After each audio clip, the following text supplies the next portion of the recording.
నడిచినా కూర్చున్నా మోకాళ్ళ నొప్పులు వస్తున్నాయా? ప్రాణ పెయిన్ క్లినిక్ లో అధునాతన చికిత్సతో మోకాళ్ళ నొప్పులు తగ్గించుకోండి. హాయ్ హలో నమస్తే, welcome to #1 news channel in digital మనం టీవీ. నేను మీ లాస్యా. ప్రస్తుతం మనతో పాటు స్టూడియోలో ఉన్నారు పొలిటికల్ అనలిస్ట్ అండ్ అలాగే సీనియర్ జర్నలిస్ట్ టీవీ శ్రీనివాస్ గారు. నమస్కారం శ్రీనివాస్. నమస్తే.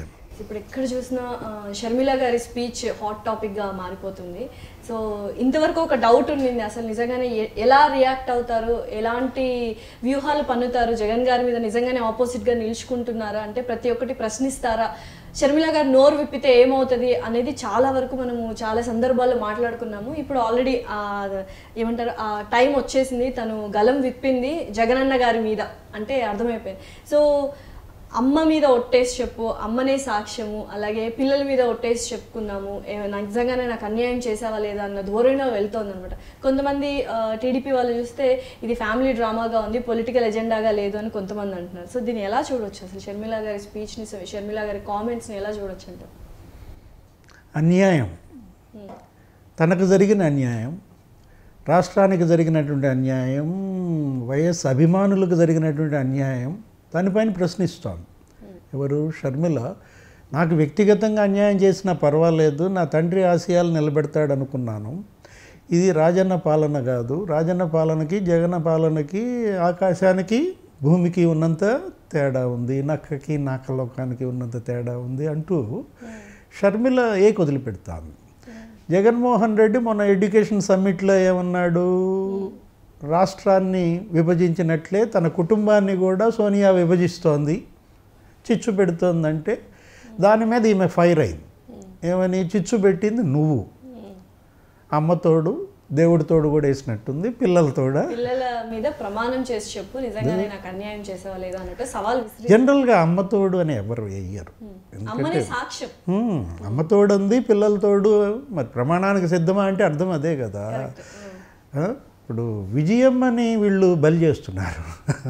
అన్నా కొడుకుని వద్దనుకోలేదు, ఇటు కూతుర్ని దూరం చేసుకోలేని పరిస్థితి, విజయమ్మ గారిని చంపేస్తున్నారు. ఒక రకంగా విజయమ్మని ఇద్దరి మధ్య నలిగిపోవటమే కదా. అప్పుడు ఈమె అమ్మతోడు అంటే మరి ఆమె చనిపోతుంది అన్నమాట. అబద్ధం చెప్పినా అనకూడదు కదా. అమ్మతోడు సాధారణంగా వెయ్యరు ఎవరు. అలాంటిది మరి జరిగిన అన్యాయంలో తీవ్రత షర్మిలని అమ్మతోడేపిస్తోంది, పిల్లలతోడేపిస్తోంది, దేవుడితోడేపిస్తోంది. అన్యాయం చేశానా లేదా అని చెప్పాల్సింది ఎవరు? జగన్. ఆత్మసాక్షి అని ఒకటి ఉంటుంది, వాళ్ళ పేపర్ పేరు కూడా సాక్షియే కదా. ఆయన సాక్షి పేపరు, సాక్షి మీడియా పెట్టేసుకుని ఆత్మసాక్షిని కోల్పోతున్నాడా? ఇప్పుడు సజ్జల్లో ఎవరో కూడా మాట్లాడారు, ఏమని? ఏం జరిగింది ఆమెకు అన్యాయం, ఆమెకు అన్యాయం ఏం చేశారు అని సజ్జల మాట్లాడితే సత్రకాయ అన్నా చెల్లి తేల్చుకుంటారు కదా, మధ్యలో సత్రకాయ సజ్జలకు ఎందుకు? నిజంగానే షర్మిల గారికి అన్యాయం జరిగిందా అంటే మీరేమంటారు? నేను కాదు, ప్రజలు అంటున్నారు, పార్టీ అంటోంది, వైఎస్ అభిమానులు కూడా అంటారు కదా. ఇప్పుడు ఆ కుటుంబంకి వీళ్ళిద్దరూ రెండు కళ్ళు. జగన్ ఒక కన్ను అయితే షర్మిల ఒక కన్ను కదా. మరి ఒక కంటి నీరు వచ్చినా అది మరి తప్పే కదా, అది బాధే కదా. ఇప్పుడు ఇవాళ షర్మిల కన్ను ఏడుస్తుంది. ఏంటి? ఆస్తుల్లో అన్యాయమా, లేదు రాజకీయ వాటాలో అన్యాయమా? వాటాల పంపిణీలో విభేదాలే కదా ఇవాళ అన్నా చెల్లి రోడ్డు ఎక్కడానికి కారణం. చిచ్చు పెట్టింది ఎవరు అనేది ఇక్కడ ప్రశ్న. ఏది చిచ్చు పెట్టింది? అన్నయ్య చిచ్చు పెట్టాడని చెల్లి అంటోంది. కాదు, చెల్లి చిచ్చు పెట్టింది అంటలేదు అన్న. ఆ చిచ్చుని ఎవరి మీద? ఇంకోళ్ళ మీద, థర్డ్ పార్టీ మీద దోసేస్తున్నాడు, సోనియా మీద దోసేస్తున్నాడు. అంటే ఏంటి? కొంచెం జగన్మోహన్ రెడ్డిలో ఒక రకమైనటువంటి తప్పించుకుపోయే ధోరణి, లేదు జారిపోయే మనస్తత్వం. డైరెక్ట్ అటాక్ ఎవరి మీద ఎవరు చేస్తున్నారు? షర్మిల డైరెక్ట్ అటాక్ చేస్తోంది. జగన్మోహన్ రెడ్డి ఇండైరెక్ట్ అటాక్లోకి వెళ్తున్నాడు, థర్డ్ పార్టీ ద్వారా కొట్టాలని చూస్తున్నాడు. అంటే తప్పు చేసింది ఎవరు? జగన్మోహన్ రెడ్డి అని తెలిసిపోతుంది. నువ్వు నిజంగా తప్పు చేయకపోతే నువ్వు డైరెక్ట్ అటాక్ దిగుతావు షర్మిల మీద. నువ్వు నాకు అన్యాయం చేసావు చెల్లి అని అడుగు.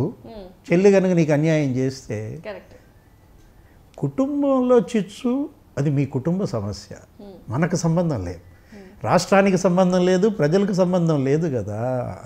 మీ కుటుంబంలో చిచ్చు అన్న పెట్టాడో చెల్లి పెట్టాడో మొత్తానికి తగలబడుద్ది. ఏది ఇప్పుడు అదే మీ చిచ్చు రాష్ట్రానికి చిచ్చు కాకూడదు, మీ చిచ్చు ప్రజల మధ్య చిచ్చు పెట్టకూడదు. అంటే ఒకప్పుడు ఈ విషయం పక్కన పెట్టేసి ఇప్పుడు టీడీపీ గురించి మాట్లాడుకున్నట్లయితే డిసెంబర్ 25వ తేదీన తను గిఫ్ట్ పంపించడం జరిగింది. అక్కడ నుంచి థ్యాంక్స్ అని కూడా శుభాకాంక్షలు ఎక్స్చేంజ్ అనేది జరిగింది. సో అప్పుడు అందరూ అనుకున్నారు సపోర్టివ్గా ఉంటుందేమో టీడీపీ కానీ, బట్ ఇప్పుడు స్పీచెస్ అన్నిట్లో తను మాట్లాడిన ప్రతి మాటల్లో చూస్తే టీడీపీని కూడా ఏకిపారేస్తుంది. సో మొత్తానికి అన్ని పార్టీల మీద ఒక కైండ్ ఆఫ్ యుద్ధాన్నే ప్రకటించేసింది అని చెప్పొచ్చు. సో దీన్ని ఎలా చూస్తారు? అంటే గిఫ్ట్లు ఇవ్వటం అనేది సహజం, గ్రీటింగ్స్ చెప్పుకోవటం అనేది. ఇప్పుడు జగన్మోహన్ రెడ్డి కూడా చంద్రబాబుకి చెప్తాడు ఏంటి ట్విట్టర్లో జన్మదిన శుభాకాంక్షలు. కాకపోతే జైల్లో వేసే పని అది వేరే విషయం. అంటే ఇదేంటి పైకి దొరికేది. క్రిస్మస్ వచ్చింది కాబట్టి గిఫ్ట్లు పంపింది. అలాగే హెరిటేజ్ వాళ్ళు కూడా పంపించలేదు కదా, ఈసారి పంపించడం దట్టు టీడీపీకి షర్మిల గారు అనేది కొంచెం ఇంకా టీడీపీకే కాదు కదా, కేటీఆర్కి పంపింది, రేవంత్ రెడ్డికి పంపింది, అందరికీ పంపుతారు. మామూలుగా ఏంటంటే ఒక కంపెనీ ఉందనుకోమ్మా, హెరిటేజ్ ఉంది, అందరికీ పంపిస్తారు. వైసీపీ ఎమ్మెల్యేలకి, ఎంపీలకి, మంత్రులకి. అంటే అప్పుడు టాక్ ఆఫ్ ద టౌన్ అయింది కాబట్టి ఆ విషయాన్ని ఏంటంటే ఒక మీడియా దాన్ని హైలైట్ చేసింది, ప్రజల్లోకి అది చర్చనీయాంశం అయింది. షర్మిల తెలుగుదేశాన్ని తిట్టడంలో వింత లేదు, తెలుగుదేశాన్ని తిట్టకపోతే వింత. ఎందుకంటే రాష్ట్రాన్ని ఇలా చేసిన దాంట్లో చంద్రబాబు, జగన్మోహన్ రెడ్డి ఇద్దరి పాత్రలను ఆమె ప్రశ్నిస్తోంది. తెలుగుదేశాన్ని ఏమీ ఉపేక్షించటం లేదు. కాకపోతే తెలుగుదేశం ఏమీ దానికి స్పందించట్లా. ఇక్కడ ఉలికి పడుతోంది ఎవరు? జగన్మోహన్ రెడ్డి శిబిరం ఉలికి పడుతోంది, ఎదురు దాడి చేస్తున్నారు, మంత్రులు చేస్తున్నారు, ఎమ్మెల్యేలతో తిట్టిస్తున్నారు, సలహాదారులతో తిట్టిస్తున్నారు. ఎవరిని తిట్టిస్తోంది?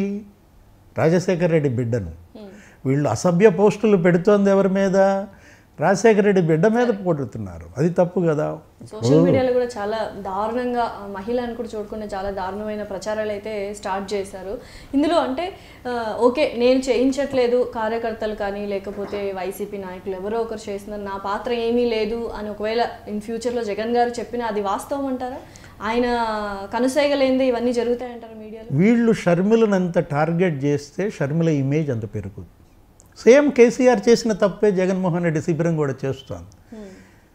ఆమె తెలంగాణలో పాదయాత్ర ఆమె దారిని ఆమె చేసుకుంటా పోతే ఏం ఉండేది కాదు, తిడితే తిట్టుద్ది, ఏముంది తిట్టిన దానికి మనం కూడా తిడతాము. అలాంటిది ఆమె క్యారవాన్ తగలబెట్టి లేకపోతే ఆమె వాహనాలు బద్దలు కొట్టి అవన్నీ క్రియేట్ చేశారు. ఆ టైంలో ఇమేజ్ పెంచారు. జగన్మోహన్ రెడ్డి కూడా ఇప్పుడు ఒక రకంగా వీళ్ళందరితో తిట్టించి సజ్జలతో తిట్టించి ఏం చేస్తున్నాడు? షర్మిల ఇమేజ్ పెరుగుతోంది. షర్మిల ఇమేజ్ పెరిగితే డౌన్ అయ్యేది ఎవరి ఇమేజీ? అన్న ఇమేజే కదా. ఇప్పుడు నీ వాటా అటు మళ్ళుతుంది, నీ ఓట్లు అటు మళ్ళుతాయి, నీ ఆస్తి అటు పోద్ది. రాజకీయమే మీ ఆస్తి అయిపోయినప్పుడు నీ రాజకీయం ఇక తను ఆడుద్దనమాట. ఏం జరుగుతోంది? సజ్జల ఎందుకు అలా మాట్లాడుతున్నాడు? ఏం అన్యాయం జరిగిందమ్మా నీకంటాడు. అన్యాయం చేసినా అని అడుగు, ఎందుకు మీ చెల్లికి ఏం అన్యాయం చేశారండి అని మీ జగన్మోహన్ రెడ్డిని అడగగలవా? ఇప్పుడు కష్టపడ్డారు, నీలాంటి వాళ్ళు అందరూ కష్టపడ్డారు, మేమంతా కష్టపడ్డాం, కష్టపడిన వాళ్ళందరికీ పదవులు రావాలా అని అడుగుతున్నాడు. అంటే నీకు మాత్రం 5 లక్షల పోస్టు కావాలా? ప్రభుత్వ సలహాదారు పోస్టు. నీకు సలహాదారు పోస్ట్ ఇవ్వకపోతే మరి నువ్వు బాధపడేవాడివి కదా. నువ్వు ఈ టైంలో ఖండించేవాడు, ఇప్పుడు నువ్వు కూడా కాంగ్రెస్ పార్టీలోనే చేరేవాడు, చెప్పలేము కదా. బాధితులు వాళ్ళ బాధను వ్యక్తం చేస్తారు. నువ్వు బాధితుడు కాదు కాబట్టి పక్క బాధితుడి బాధ నీకు అర్థం కాదు. ఆనందంగా ఈ విషయంలో అంటే ఈ స్పీచ్లో ఇంకొక మాట కూడా అన్నాను, అసలు బీజేపీ అంటే బి అంటే బాబు గారు, జే అంటే జగనన్న గారు, పి అంటే పవన్ కళ్యాణ్. సో దీన్ని ఎట్లా చూడాలంటారు? నిజంగానే బీజేపీ అంటే ఏదైనా బీజేపీ లాంగ్ రన్లో ఆలోచిస్తుంది, వ్యూహానికి ప్రతి వ్యూహం అసలు ఎవరు ఊహించిన విధంగా చేస్తుంటుంది. సో అందుకే ఇప్పుడు కేంద్రంలో బీజేపీ అధికారంలో ఉంది 2 టర్మ్స్ నుంచి. సో దీని గురించి మీరు ఏమంటారు? ఇది కాంగ్రెస్ పార్టీ చేస్తున్న విమర్శ, వాళ్ళు కొత్తగా చేస్తున్న విమర్శ కాదు. గత ఏడాదిన్నరగా ఈ అబ్రివేషన్ కొత్తగా వదిలింది. షర్మిల కూడా దాన్ని తీసుకుంది. తులసిరెడ్డి గారు, రామకృష్ణ వీళ్ళందరూ కూడా అనేవాళ్ళు, కాంగ్రెస్ రామకృష్ణ యాదవ్, బి అంటే అది, జే అంటే ఇది, పి అంటే అది, బాగా కలిసింది వాళ్ళకు కూడా బీజేపీ అబ్రివేషను. కాకపోతే అది ఇప్పుడు అంత శోభించదు. అది 2014లో అయితే ఈ ముగ్గురు మధ్య అలయన్స్ ఉంది కాబట్టి ఇంకా ఇప్పుడు ఆ అలయన్స్ కాలా. రేపొద్దున బీజేపీ ప్రచారానికి వస్తుంది, 175 పోటీ చేసి మళ్ళా మోడీ, నడ్డా, చంద్రబాబుని తిట్టారనుకోండి, అప్పుడు బీజేపీ అబ్రివేషన్ నిలవదు కదా. షర్మిల వేసే ప్రశ్నలకు సమాధానం చెప్పాలి ఎవరు? జగన్మోహన్ రెడ్డి. హోదా కోసం దీక్ష చేశావు, హోదా ఎందుకు తేలేదు అంది. చెప్పు పలానందుకు తేలేకపోయానని వివరణ ఇవ్వాలి. స్పందిస్తారా? ఎలక్షన్స్ ముందే స్పందించాలి డెఫినెట్లీ, ఎందుకంటే ఎలక్షన్స్ రాబోతున్నాయి, కీలక టైం కాబట్టి ఇది. స్పందిస్తారా? షర్మిల గారి క్వశ్చన్స్కి ఆన్సర్ ఇచ్చే అవకాశాలు ఉన్నాయంటారు? ఇవ్వాలి కదా. రాజ్దీప్ సర్దేశాయ్ క్వశ్చన్లకు ఆన్సర్ ఇచ్చినప్పుడు ఎడ్యుకేషన్ సమ్మిట్లో మరి నీ చెల్లి నీ ఇంట్లో నుంచి ప్రశ్నిస్తున్నప్పుడు నువ్వెందుకు చెప్పు అంటే సర్దేశాయ్ అంటే అంత ఇష్టమా? ఆయన ఏదో నీ దగ్గర పెయిడ్ కాబట్టి 5 కోట్లకి సరిపోయే క్వశ్చన్లు ఆయన అడుగుతాడు కాబట్టి వారికి ఆన్సర్లు ఇస్తారు, దీనికి ఇవ్వరా? మీరేంటి జాబ్ క్యాలెండర్ ఎందుకు వేయలేదు? జనవరికి వచ్చుద్దన్నావు, 5 జనవరిలు అయిపోయాయి, ఎంతమంది ఉద్యోగాలు ఇచ్చావు అని అడిగింది. వాస్తవికత ఉందా లేదా ఆమె వేసే ప్రశ్నల్లో? రియాలిటీ ఉంది కదా. ఇప్పుడు సేమ్ ఇప్పుడు ఏమవుతుంది, మీరు చక్కగా ఇవ్వాల్సిన వివరణలు ఇవ్వండి. ఉక్కు ఫ్యాక్టరీ మీద మీ స్టాండ్ ఏంటో చెప్పండి, హోదా మీద మీ స్టాండ్ ఏంటో చెప్పండి, ఉద్యోగాల మీద చెప్పండి. ఆమె దెబ్బకి ఆమె నోరు మూంచండి అంతే తప్ప ఆమెను వ్యక్తిగతంగా ఆమె ఇంటి పేరు మార్చేసి ఆమె కులం పేరు మార్చేసి ఇలా అసభ్యంగా చేయటం అనేది అది తప్పనమాట. సేమ్ ఇదే ఎపిసోడ్ తెలంగాణలో ఆడింది. ఏది షర్మిల రేవంత్ని తిట్టింది, కేసీఆర్ని తిట్టింది, అందరినీ తిట్టి వదిలిపెట్టింది కదా. అసలు తిట్టడమే ఆమె పని అనుకుంటా. తీసుకెళ్ళి ఆమె పొద్దున్నే వేప చెట్టు కింద కూర్చోబెడితే ఒకసారి అందరినీ తిట్టేస్తుంది, ఒక పని అయిపోద్ది. సేమ్ ఎపిసోడ్ తెలంగాణలో ఆడిందే ఆంధ్రప్రదేశ్లో కూడా ఆడుతుంది. ఏంటి, జగన్ని తిడుతుంది, చంద్రబాబుని తిడుతుంది, వైసీపీ, తెలుగుదేశం, ఇంకా పవన్ వైపే చూసినట్టు లేదు. రేపో ఎల్లుండి అది కూడా బిగిన్ అవుతుంది. నెక్స్ట్ క్వశ్చన్ అదే, పవన్ కళ్యాణ్ గారు మాత్రం తను టచ్ చేయడం లేదు, ఏమన్నా రీజన్స్ ఏమైనా కారణాలు ఉన్నాయా అని? అంటే మొన్న పెళ్లికి వచ్చాడు, చక్కగా పిల్లల్ని ఆశీర్వదించాడు కదా, కొంచెం గ్యాప్ ఇచ్చిందంటారా? కొంచెం బంధం పర్వాలేదు. అంటే ఒకటి ఏమి వదలదు, ఎట్టి పరిస్థితుల్లో ఎవరిని కూడా వదిలే వ్యక్తి కాదు. షర్మిల గారనే కాదు, ఎవరు వదలట్లేదు ఒక రకంగా చెప్పాలంటే. కేవలం బాబు గారు, పవన్ కళ్యాణ్ గారు అంటే అప్పట్లో వాళ్ళు కూడా తిట్టుకున్నారు. ఒకప్పట్లో పవన్ కళ్యాణ్ గారు కూడా గట్టిగా స్పందించారు, ఈయన కూడా గట్టిగా స్పందించారు. బట్ చివరికి నిజంగానే మీరు అన్నట్టు షర్మిల గారు సంధించిన ప్రశ్నలన్నింటికీ జగన్ గారు సమాధానం చెప్తారో లేదో వేచి చూడాలి. Thank you so much. నమస్తే.